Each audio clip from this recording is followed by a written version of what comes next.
Olá a todos, meu nome é Paulo Guidari, bem-vindos ao Dispatch, nosso videocast sobre arquitetura e design de interiores, e onde conversamos com convidados que atuam nessas áreas. O nosso programa é transmitido na plataforma YouTube, Rumble, Spotify, na nossa conta no Telegram e no nosso site pauloguidari.com.br.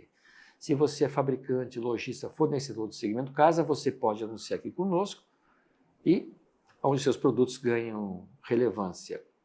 E se você estiver em Curitiba, você pode assistir às nossas gravações, que está no Solar do Rosário, e interagir com os nossos convidados. Que é a professora Clarice Miranda. Muito obrigado, Clarice. Obrigada, eu fico honrada de estar aqui. Que é isso. E o professor Maurício Mazur. Tudo bem, Paulo?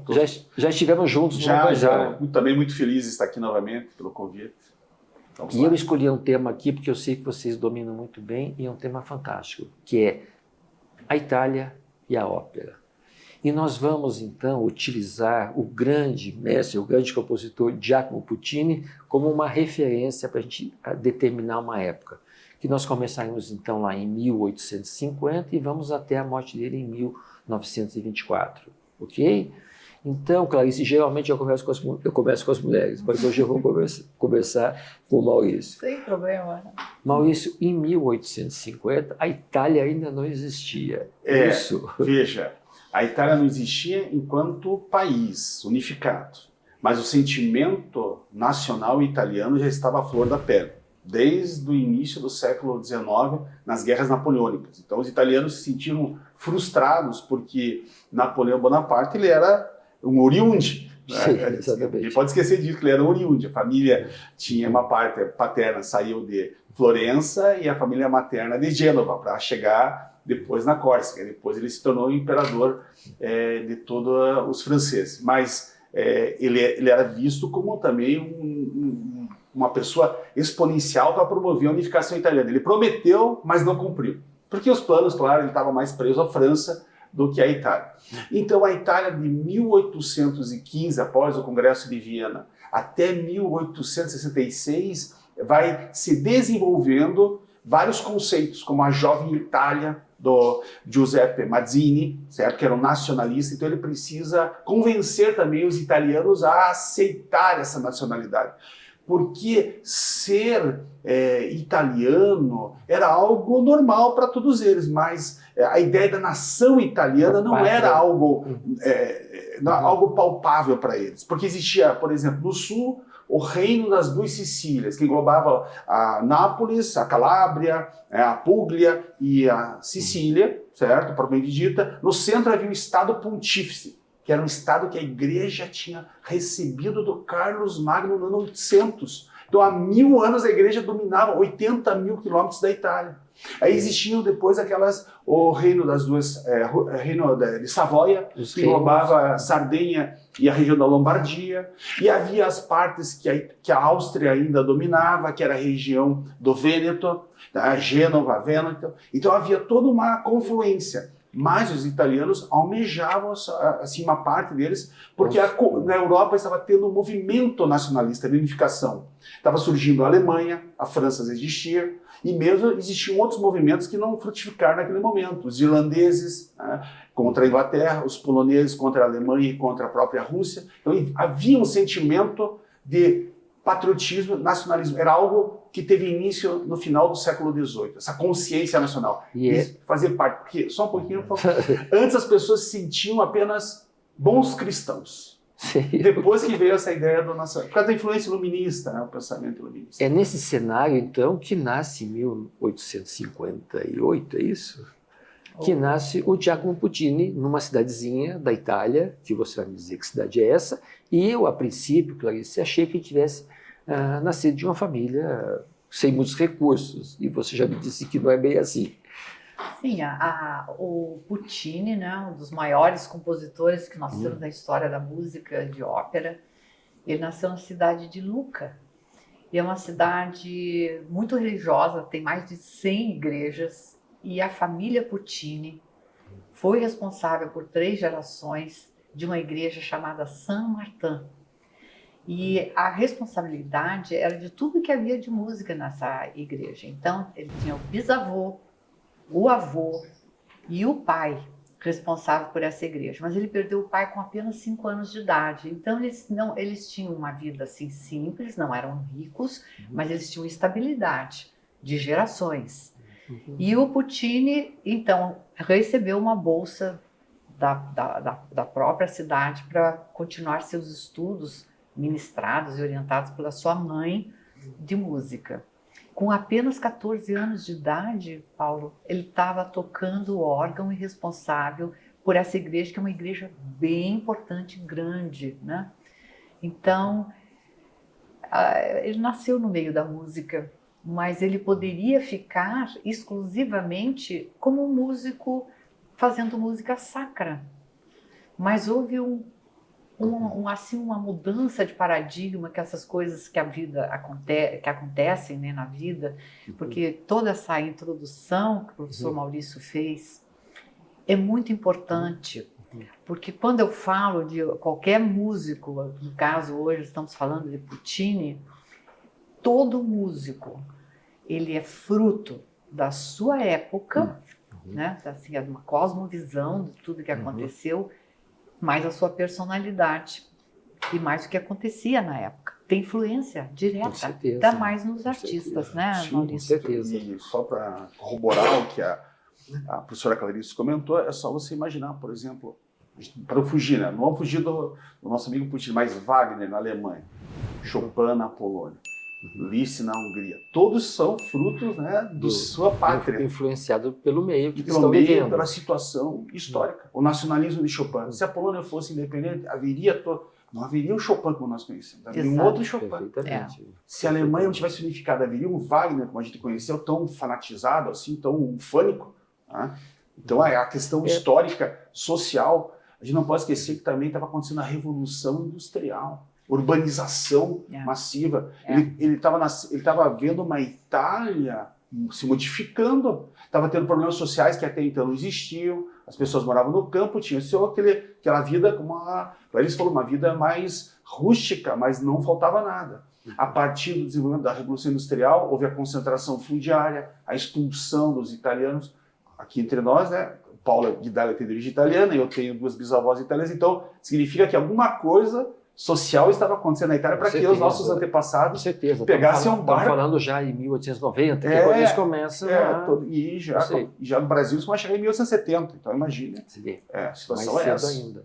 Eu falo muito do contexto da época, porque de fato o Puccini ele atravessou um período extremamente tumultuado, conflituoso, né, na história da Itália. E nem por isso ele deixou de ser um gênio, né, Clarice? Não, e ele usou tudo isso como uma motivação nas suas óperas, que ele é um dos maiores compositores que fizeram óperas, que chama veristas, de vero, de verdadeiro. Então, tudo que estava acontecendo ao seu redor, ele colocou nas suas óperas. Então, a ópera não era mais assim, com assuntos mitológicos, assuntos assim, heróicos, históricos, eram de coisas naturais. Verdade. E isso trouxe para o público uma empatia, porque estavam escutando e vendo coisas que estavam acontecendo na época. Então, o grande sucesso dele, que foi um dos músicos mais bem-sucedidos e um dos mais ricos da história da música, né, naquela época, Puccini foi assim um verdadeiro sucesso, né, onde ele ia. E teve uma vida, óperas fantásticas que até hoje são tocadas e assistidas no mundo inteiro, e muitas delas inspiraram musicais. Não, e considere também, Clarice, que a maioria das óperas deles, os ambientes eram os palacetes, as igrejas, tudo aquilo que existia de fato na Itália, né? Sim. E algumas existem de fato. Né? Então é uma arquitetura, digamos assim, neoclássica, que vai um pouco para o barroco. A Itália, ele cresce numa Itália renovada. Né? Quando ele nasce, como a Clarice falou, em 1858, a Itália está passando para a parte final da unificação. Está chegando a guerra com a Áustria, tá? Que vai finalizar, né, a unificação italiana em 1871, correto? Então, ele vai entrar na adolescência dele já como italiano. 1871. Então ele está com 13 anos, vai pegar a cartinha para estudar em Milão lá para já virar, ele já é um italiano, correto? Então ele começa a vir, ele sai de Florença, que é uma região renascentista, que Lucca fica na região de Florença, e além disso, não é só renascentista, ela tem várias características, tem o maneirismo, o barroco na arquitetura, na música, porque a música, Clarice, a professora, ela segue da mesma linha da arquitetura. Né? A música renascentista, depois o maneirismo, barroco, rococó, neoclassicismo, romantismo, né? Então vai acontecendo todo esse desenvolvimento musical. E ele também percebe a alteração social, o psique italiano sendo formado, e ele percebe que os problemas, por exemplo, Verdi, ele faz um tipo de composição porque ele é anterior a ele. Então ele é um homem que foi construído de outra maneira. Né? E o Puccini é um homem... Eu quero falar do Verdi, mas antes eu quero pegar uma palavra que o Maurício citou aqui, que é o romantismo. Sim. Me fala um pouco das obras... Olha, o romantismo musical é o período onde os artistas foram mais livres na história da música. Porque eles não tinham mais aquela obrigação de fazer por um mecenas, eles passaram a ter o que a gente chama de inspiração, compor quando estavam inspirados. E os artistas passaram a, vamos supor, antes Beethoven compunha e tocava sua própria música. A partir do romantismo que o Beethoven entra, o Beethoven é o único compositor da história que participa de dois períodos, classicismo e abriu as portas do romantismo. Mas no romantismo nós temos os nomes mais conhecidos e famosos da música: Chopin, Tchaikovsky, Paganini, Brahms, Verdi e por aí vai. É muito grande. E a palavra está falando, romântico. Então a música, ela se vira muito do que a pessoa, do que o artista está sentindo e coloca nas suas obras. Por isso é a música assim que de modo geral mais agrada a plateia. É verdade. Porque a plateia tem uma identificação, porque são músicas assim realmente muito bonitas. Os dois citaram o nome que eu queria voltar a ele, a influência do Verdi nas obras do Puccini, que foi assim, eu acho que o que determinou, né, a escolha do Puccini foram as obras de Verdi, você vai me dizer. Na realidade, Verdi foi assim a principal influência pelo fato dele ter resolvido compor óperas quando ele escutou a Aida de Verdi. Foi assim um ponto assim de virada. Né? Agora, ele teve muita influência de Wagner, porque as suas óperas têm muito o que a gente chama de leitmotiv, que vem a ser um motivo condutor, ou seja, cada personagem, isso acontece no cinema também, até na televisão, tem uma música que determina aquele personagem. Perfeito. Então, o personagem na ópera vai entrar, a orquestra toca, a pessoa sabe que aquele personagem vai entrar. Então isso o Wagner usou muito e o Puccini usou bastante disso. Mas voltando um pouquinho, se permitir, Paulo, no que o Maurício estava falando em relação à parte política, assim, mesmo que ele tenha influência e reflexos da Itália, ele fez óperas exóticas, né? Por exemplo, nós temos o La Bohème, né? E temos também Madame Butterfly, que fala de fatos verdadeiros que aconteceram no Japão na Segunda Guerra. Então, veja, ele estava sempre ligado a isso, né? Que era aqueles soldados que iam lá e faziam casamentos temporários. As japonesas achavam que aquilo era para sempre, mas eles eram temporários, era normal isso.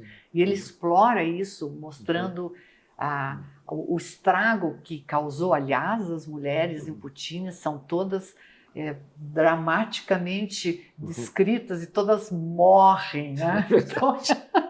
Então a mulher no Puccini, ela sempre ou se suicida, né? Ou então ela... Será que isso não explica um pouco a vida tumultuada dele? Não é verdade? A vida dele foi tumultuada. Eu acho que a questão da Madame Butterfly também tem a ver com a questão da abertura, né, do Japão para o Ocidente, né? E o choque civilizacional, um choque de culturas, né? O Japão tem toda uma civilização de ritos, Eles têm aquele shintoísmo deles, né? E o budismo shintoísta deles é tudo baseado no rito. Então, provavelmente as geishas japonesas achavam que tudo aquilo era, né, um rito, as mulheres, tudo era certinho, que tomaram chá, né?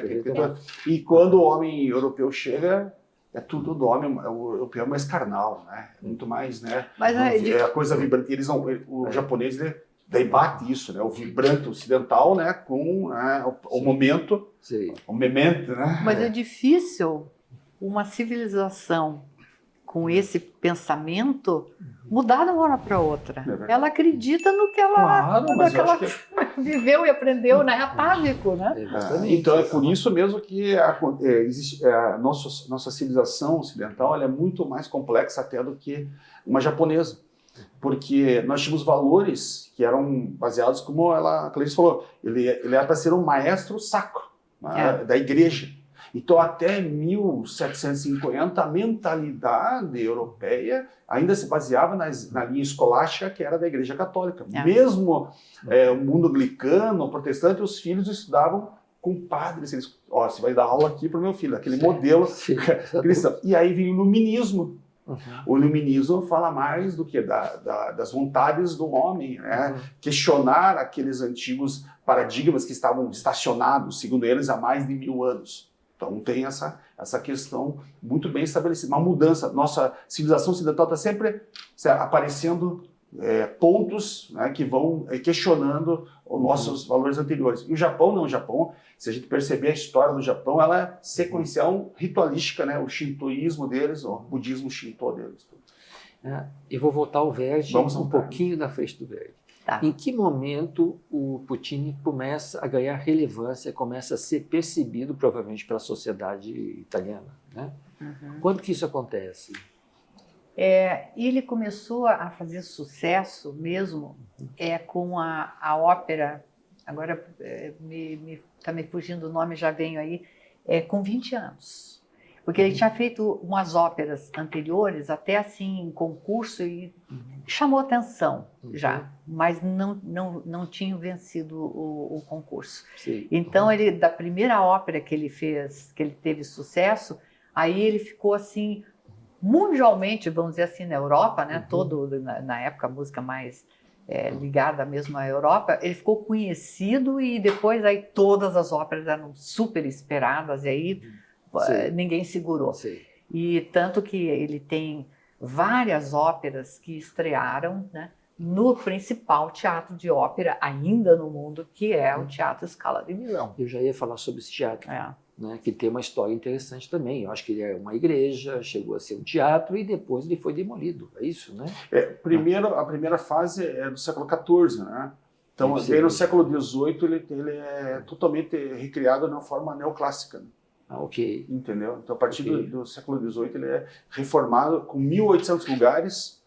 Então, que é o que nós temos hoje. É o que nós temos hoje. Então, hoje, o que nós, claro, com várias reformas que foram feitas, mas se mantém a partir do final do século XVIII, lá 1777, 78, quando ele é inaugurado. Tá? Então, ele mantém. O anterior, né, foi totalmente, né, demolido e no local feito um novo.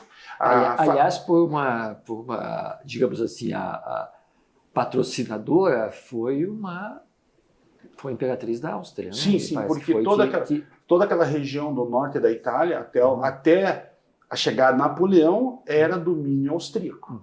Tá? Milão, Lombardia. Desculpe, Milão também, mas a Lombardia já não. Metade da Lombardia estava, né, no domínio da Casa de Savoia e Milão ainda não. Então ali já era domínio austríaco, então tem a influência da Áustria. E a Áustria, vocês sabem, né, tinha Mozart, né, tinha todos esses compositores. Os austríacos eram muito ligados à Itália por duas coisas. Porque eles dominavam e pelo catolicismo da Casa Habsburgo. A Casa Habsburgo era muito católica, no sentido mesmo, os imperadores acreditavam, né, nesse conceito religioso. Né? Então, a Casa Habsburgo é que governava a Áustria e parte da Itália. Né? E havia uma boa relação entre a Casa Habsburgo e a Igreja Católica. Porque a Igreja Católica nunca pensou em unificar a Itália. Porque para a Igreja Católica, unificação é coisa do mundo. O homem tem que estar preocupado com a questão espiritual. Mas isso que você falou aí, Maurício, abre um outro leque assim, interessante para comentar rapidamente, que é a rivalidade entre Salieri e Mozart, Isso. porque foi entre a Itália e Um austríaco. um austríaco. É verdade. Então, o Mozart teve dificuldades porque toda a nobreza era a favor do Salieri. Porque a cultura italiana era muito forte, né? Muito forte. Porque tem a época do Vivaldi, né? É. Bem no início do Rococó, ali, do Barroco, né? Então, tem a música, Vivaldi. essa turma toda, né? E ali são os italianos que são os grandes maestros, né? São os grandes compositores Sim. de toda a Europa. Para se ter uma ideia, quando iniciou o Renascimento, isso no século XIV, XV, XVI, depois entrou com o maneirismo e Barroco, Rococó, os italianos continuaram a ser os arquitetos, ser os músicos das cortes da Europa. Sim. Só depois, quando você forma, depois que eles ensinam para os germânicos, para os francos, para os eslavos, que aí começa a ser... Aí, vê que interessante, os italianos daí vão sendo substituídos pelos nativos, né? Pelos músicos nativos. Muito bom. Você ia falar. E eu ia falar o seguinte, que a maioria dos teatros que nós conhecemos no mundo foram construídos no final do século XVIII e século XIX, a maioria. Porque a ópera, no século XIX, era como foi o cinema para o século XX. Isso. As pessoas iam assistir assim, como você já assistiu tal ópera? Sim. Você já viu tal ópera? Ok. E como no século XIX nós tivemos um grande crescimento da burguesia, que não tinha a mesma cultura, então eles achavam assim meio chato, aborrecido ir assistir drama, né? Sim. Então surgiu a opereta, que vem a ser opereta, uma ópera mais curta, mais leve, mais acessível e que final feliz. Sim. Então as pessoas queriam se divertir, né? Isso. É fruto da época. Então ninguém queria sair, pensar, reflexionar sobre as coisas da vida. Sim. Engraçado que eu acho que, Maurício, não sei se você concorda comigo, a história tem fluxo e refluxo. A história não para, né? Pegando esse ponto, até o final do século XVIII, a nobreza detinha muito conhecimento. Então, toda a elite de uma igreja católica na França, na Itália, ou no sul da Alemanha, na Áustria, ela vinha da nobreza. Então, o ensino desses indivíduos, a alta cultura era muito forte. Tá? E mesmo aqueles que não iam para a igreja, eles recebiam essa alta cultura ligado à escolástica, que era um modelo cultural muito, digamos assim, de aperfeiçoar o homem, né? De dominar a essência humana, com mais ideias e conhecimentos. Quando entra o movimento burguês, quando começa a surgir a Revolução Industrial, a Revolução Urbana, o aumento das cidades, até o estilo da educação diminui. Tá? Okay. A cultura, porque fica mais específico, né? Antes o nobre era um generalista, ele sabia de tudo. Né? E agora o burguês ele acaba esfacelando, ele sabe sobre a sua linha lá, matemática, física, engenharia, né? Fica específico. E consequentemente a música ela tem que ser mais simplificada. Não dá para ser uma música mitológica. Nem todos conhecem sobre a Ilíada, a Odisseia. Ou sobre a mitologia alemã lá. Ou sobre Persifal, né? E toda aquela história. Né? Esses teatros eram ingressos vendidos e tinha que ter sucesso. Sim, para poder... E nesse sucesso tem um fato interessante que existia profissionalmente nos teatros a claque.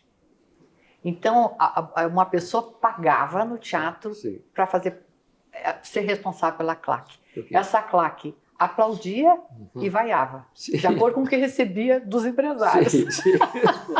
Perfeito, então, perfeito. Você veja que coisa impressionante. A influência do marketing já vem de lá. Em que momento você acha, só um minutinho, mas em que momento você acha que as óperas do Puccini começaram a ter domínio público? Em que momento elas começam a ser percebidas e as pessoas começam a adorar o... Não, desde o Puccini sempre teve esse impacto de sucesso, sabe? Então ele foi, desde o início das suas principais óperas, né? Nós temos La Bohème, Turandot, que ele não acabou, Turandot,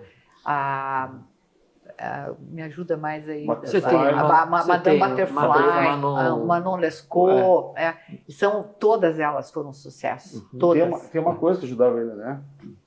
Ele era um homem além de ser um homem culto, ele era um homem muito bonito. Ele era muito bonito, Então, sedutor. Ele atraía, então, é mais ou menos como a Clarice falou, era um momento onde que compositores estavam vivenciando aquele momento que viria depois com o cinema, com Hollywood, em 1930, 30, 40 anos depois. Mas pelo que a Clarice está falando aqui, dessas craques, isso tudo lembra muito, né? Depois de ser expandido para outras áreas, para o cinema, para a televisão. Não, a Clark tinha homens de mais idade com luvas brancas, né, que eles aplaudiam e tal, mulheres que desmaiavam. É isso que usou muito, muito. Foi isso eu não sabia. Paganini, Paganini e Liszt. Liszt, né? A Liszt teve, fugindo um pouquinho do assunto, Liszt teve a listomania. A gente vê a Beatlemania, você vê, nada se cria, tudo se copia. Veio do Liszt, as mulheres desmaiavam, daí a outra já se sentia mal. Então, assim, o romantismo é muito intenso nessa parte de artista e público, sabe? De ter essa ligação. E Puccini, além de ter uma música maravilhosa e tudo, ele ser um homem bonito, fino, educado, culto, ele tinha um livre acesso em toda a roda, da alta roda literária, foi uma pessoa extraordinária. Ainda era um homem que adorava a mulher. Então ele é o que nós chamamos na época de dandy, né? É um conquistador mesmo. Conquistador. E você acha que o Teatro Scala foi de fato a casa dele? Foi onde ele mais teve sim, o Teatro Scala foi e ainda é um teatro importante. E tem uma curiosidade do Teatro Scala que nós brasileiros às vezes não falamos. O Guarani do Carlos Gomes teve a sua estreia na Scala de Milão, gente. E Liszt viajou não sei quantos quilômetros agora, mas viajou para assistir a estreia do Guarani. Vocês vejam só que coisa importante. E foi italiano. Importantíssimo. Isso mesmo, né? E o próprio Puccini, ele vivenciou, além do que a gente falou ali, daquela unificação italiana, ele viveu um dos maiores problemas da Europa, que foi a Primeira Guerra Mundial. Eu ia chegar nisso, exatamente. Fala para mim um pouquinho, Maurício. Então, a Itália, na Primeira Guerra Mundial, ela tinha que completar a unificação, né? Porque ela não estava completa ainda. Faltavam alguns territórios, tá? E precisava chegar a um acordo com a Igreja Católica sobre Roma, porque os italianos tomaram Roma do papato. Então, em 1871, na força, claro, Roma, aquela frase de Stalin, quantas divisões de tanques tem a Igreja Católica? Nenhuma. Então, naquela época, a mesma coisa. Em 1871, as tropas francesas que garantiam a defesa do papado tinham saído da cidade pela questão da Guerra Franco-Prussiana, e os italianos não tomaram Roma e não chegaram a um acordo com a Igreja. Então, tudo tomaram, né, a cidade, e a cidade era uma cidade da Igreja Católica. E aí, quando tem a Primeira Guerra Mundial, nós temos esse chamado irredentismo italiano.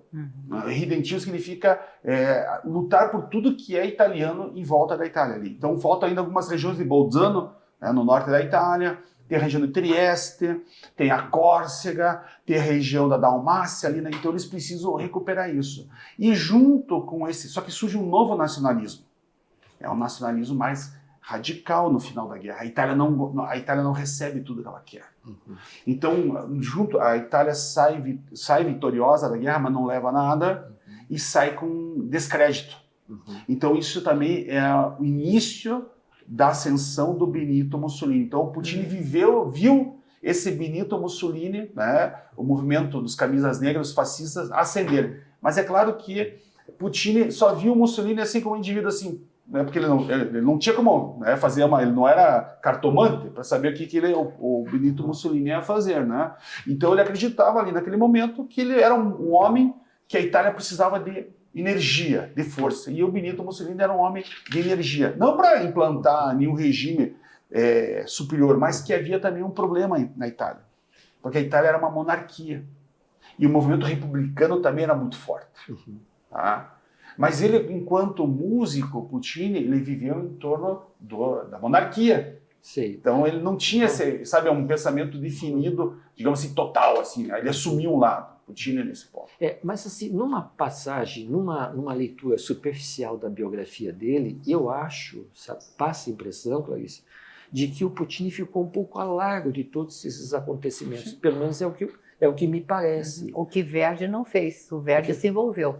Okay? Então parece que o Puccini assumiu talvez essa figura do Dante, né, do Bon Vivant, né, ele passa um pouco ao largo disso. E parece que só na ópera Tosca é que ele vai abordar essa parte final do que acontecia, acho eu. Perfeito. Acho que também é o seguinte, porque quando a gente vê esses grandes personagens, Paulo, a gente faz uma leitura de que eles são pessoas inteligentes em todas as áreas da vida. Puccini é um grande compositor. Ele se beneficiou, né, de todo esse meio cultural que traz as pessoas, né, a riqueza, tudo isso. Então, ele também não dominava tudo sobre política. Ele não tinha compreensão perfeita de tudo. É como nós. Então, uns têm mais uma compreensão, outros menos. Então, Puccini não tinha como, às vezes, adentrar esse universo. Porque ele vivenciou o mundo monárquico, se beneficiou disso. Então, para ele era uma coisa normal aqui. Ele não se envolvia muito com a questão da política. Né? Exceto em Tosca, você acha que é uma ópera política? Sim, tem envolvimento político, de pessoas que escondem um procurado, o outro denuncia com tortura, é morto. Então, ele tem, a Tosca sofre horrores, né? Tem uma área de Siddhartha que ela fala, por que isso está acontecendo comigo? Né? Eu sempre fui uma pessoa boa e tudo. Então, assim, o drama, né, de ver as injustiças, tem sim. Mas eu gostaria só de falar uma coisa, Paulo. O Puccini, como músico, além da beleza das melodias, das áreas, eu queria deixar assim o meu reconhecimento para que vocês observem, quando escutarem, a orquestração de Puccini. É uma orquestração muito rica, muito bem feita. A orquestração de Puccini, quando você escuta, você fica maravilhado de ver o que ele faz com os instrumentos da orquestra, a delicadeza com que ele trata e nos leva, através dos sons, né, vamos dizer, uma manipulação das nossas emoções. Porque se a gente escuta Puccini, não tem que não fique transformado, exatamente, entendeu? Emocionado. Eu tenho a impressão que o final da Tosca, do primeiro ato, quando tem aquele Te Deum, é isso? Sim. Eu acho que ali o Puccini está falando com Deus. Não é verdade? Porque aquele é belíssimo. O Scarpia está falando coisas até fortes, até eróticas. Exatamente. E ali tem um coro cantando, órgão. Olha a igreja lá, a tradição familiar, tem órgão e ali tem uma oração, que é o Te Deum. Exatamente. Outra coisa, Puccini é o primeiro compositor cinematográfico, porque essa cena específica que você levantou, se você escuta na ópera, você esquece que é uma ópera. Você está assistindo um filme. É verdade. É lindo. Essa, para mim, essa parte é fantástica. Eu não me canso de ouvir. Só para deixar mais então claro essa questão política da Itália, tem um movimento chamado os Carbonari. Os Carbonari já inicia lá em 1820, lá na Itália. Eles vão subindo. Um movimento altamente maçônico, republicano. Então, quando ele começa já a compor, aí provavelmente ele está vendo toda a efervescência na Itália. O partido monárquico, do Vítor Emanuel, e os opositores republicanos com viés maçônico. E junto com todo esse problema, nós temos um outro problema na Itália, que é a Revolução Industrial e a chegada da ideologia vermelha, que é a ideia socialista, para poder defender a população, né, o indivíduo mais humilde. O remédio, como dizia a igreja, né, existe um problema, a Revolução Industrial, o sofrimento dos operários.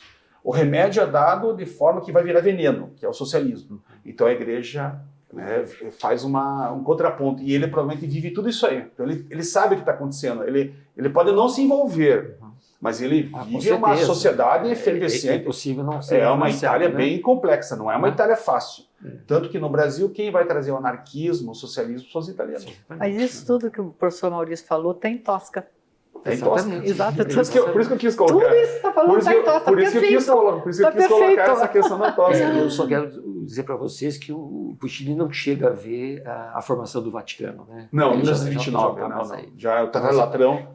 Tá, então eu queria saber da Clarice por que ele deixa a Itália e vai para a Bélgica. O que aconteceu que ele fez esse movimento? O Puccini foi para a Bélgica para um tratamento.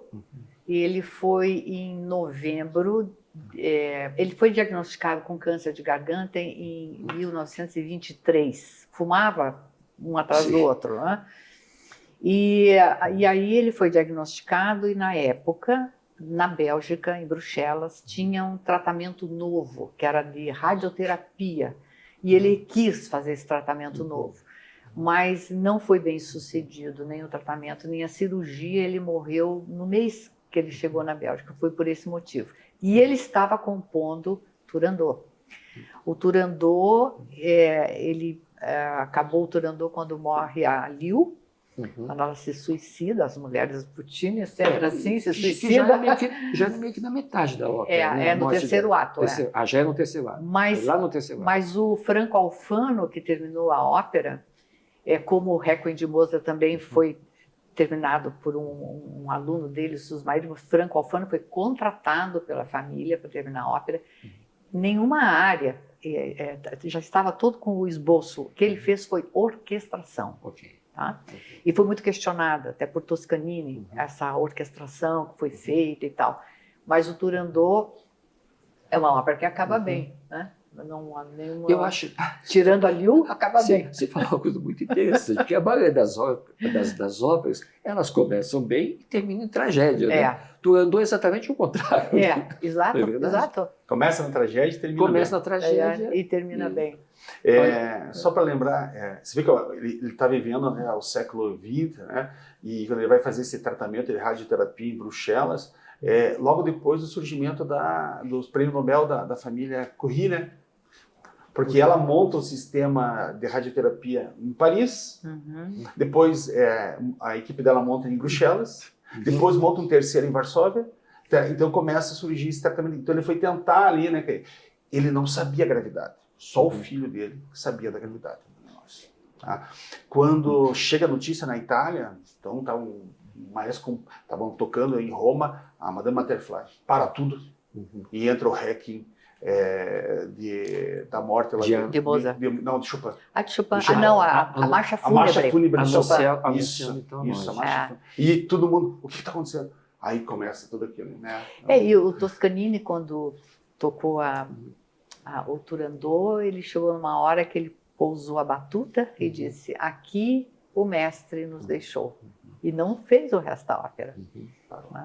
Muito emocionante. Mas o Nessun Dorma é o Nessun Dorma é dele ainda. É dele. Okay. As áreas são todas dele. Okay. O Franco Alfano fez uma orquestração de esboços já deixados por ele.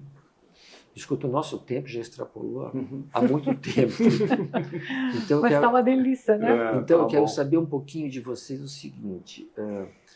Clarice, o que você está planejando para as próximas semanas? Eu tenho algumas atividades, né? Eu sou professora do Solar há muitos anos, praticamente desde o início do Solar. Tenho curso online e presencial às segundas-feiras. Paralelamente, eu apresento os concertos da Orquestra Feminina, Ladies Ensemble, né? E no momento, pelo projeto dirigido por Lúcia Casilo na Lucelli, a gente está fazendo uma contraproposta social no Colégio Estadual do Paraná. Aqui no auditório Regina Casilo, vem crianças, ônibus e ônibus. Você vê, uma maravilha. Aliás, é uma das coisas que eu mais gosto de fazer, essa contraproposta social. E a orquestra faz também no Pequeno Príncipe. Então, eu estou sempre ligada ao ao Centro Cultural Solar do Rosário. Você falou dos teus cursos, eles são de música clássica ou de ópera, ou eles se misturam? O nome do meu curso é Universo da Música Clássica. Ok. Então, eu não sou fechada, lógico, o foco mais é música clássica, mas eu não sou fechada a nenhuma manifestação de música de qualidade. Essa semana, por exemplo, eu falei sobre o chorinho, né? E sobre jazz. Então, eu faço mesclado no momento. Esse ano não tem cronologia, cada aula é uma surpresa. Ok. Professor, planos? Planos. Eu estou com 3 cursos no Solar, né, esse Centro de Cultura de Curitiba. Estou com um curso presencial sobre o Renascimento. Tenho com 2 cursos online. Um sobre a transição do chamado classicismo tardio, ou desculpe, a Roma tardia, que as pessoas, por exemplo, imaginam que Roma caiu no ano 476 e acabou Roma. Ok. Só que a cultura e a civilização romana persistiram por mais 3 séculos ainda.